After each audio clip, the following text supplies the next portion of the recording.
Protocol মানতেই প্রধানমন্ত্রী নরেন্দ্র মোদীর সঙ্গে রাজভবনে দেখা করতে গিয়েছেন মুখ্যমন্ত্রী মমতা বন্দ্যোপাধ্যায়।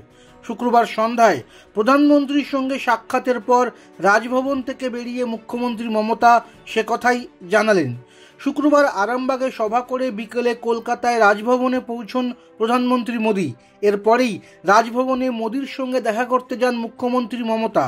বৈঠক শেষে মমতা সংবাদ মাধ্যমের মুখোমুখি হয়ে জানান, এখনও ভোট ঘোষণা হয়নি। রাজ্যের প্রধানমন্ত্রী বা রাষ্ট্রপতি এলে সৌজন্য সাক্ষাৎ হয়েই থাকে, সেই কারণেই প্রধানমন্ত্রীর সঙ্গে দেখা করতে যাওয়া। মমতা বলেন, রাজভবনে এসেই প্রধানমন্ত্রীর সঙ্গে দেখা করলাম, রাজ্যের কথাও বললাম আর গল্প করলাম। রাজনীতির কথা কম, গল্পই বেশি হলো। কেন্দ্রের কাছে বকেয়া নিয়ে প্রধানমন্ত্রীর সঙ্গে কোনো কথা হয়েছে কিনা তা নিয়ে জানতে চাওয়া হয় মুখ্যমন্ত্রীর কাছে। তিনি বলেন, হ্যাঁ, সেসব নিয়ে আমরা যা বলার বলে দিয়েছি।